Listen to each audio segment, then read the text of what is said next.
Hi guys, I'm in my living room, and chances are you might be too because we're virtually learning this week. I miss you guys. I hope everybody's doing well, and I can't wait until I get to see you again. Today I have a book to read. It's called Going Places, and we're in December. We're going to be in December soon. So, December, we talk about mindfulness and being mindful and having gratitude. This book doesn't follow that theme. This book instead talks about if you can dream it, you can do it. So, it's never giving up, it's being creative, it's thinking outside the box. But I love this book because the kids in this book are super creative and they build one of the most amazing things I've ever seen just because they can. So, this book, Going Places.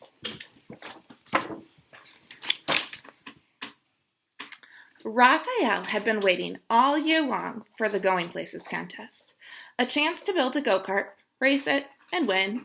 When their teacher announced who would like the first kit, Raphael's hand shot up.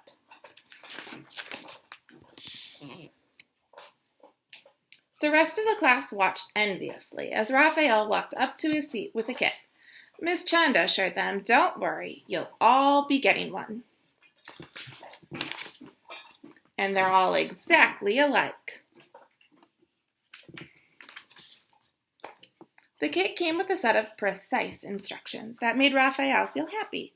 He was very good at following directions. Raphael hammered, glued, nailed, and assembled his kits. His go-kart looked just like the one in the directions. He was feeling quite proud. Raphael wondered how his classmate Maya was doing. She lived right next door.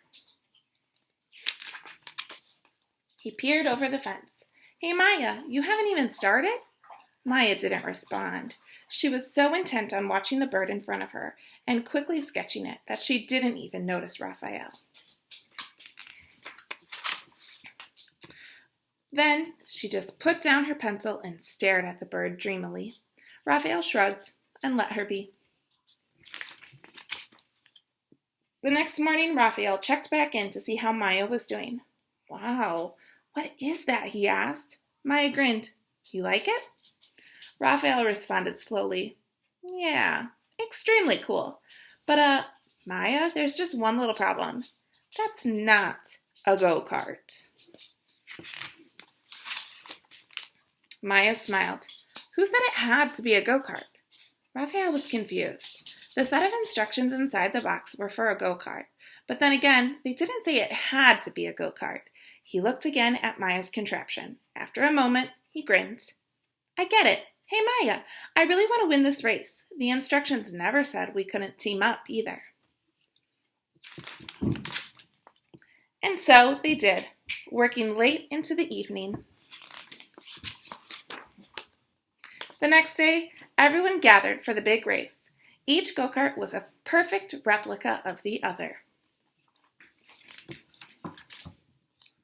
Except one. One of the kids laughed. "Looks like you had trouble with the Going Places instructions. You're going places all right. You're going to lose." Maya and Raphael didn't have time to respond because the announcer's big, boomy voice called out, "Attention racers, start your engines. 4, 3, 2, 1. A buzzer sounded, and they're off. While all the other go-karts disappeared in the clouds of dust, Maya just sat there in their motionless vehicle. Raphael shouted over the roar of the engines and cheered crowds. "Maya, what are we waiting for?" "No worries, Raphael," Maya answered. "Flaps down, throttle up."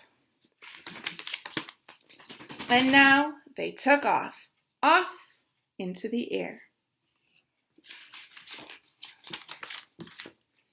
The other contestants looked up in amazement. Maya and Raphael hovered and then sped past them all.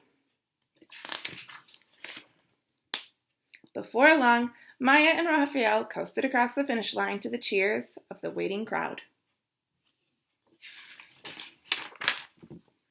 They kept rolling clear across the race grounds. Maya slammed the brakes, stopping just short of the lake at the edge of the school field.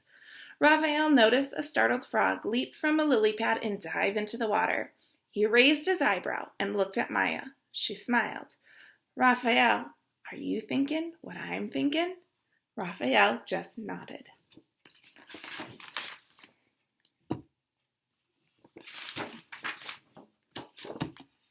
The end.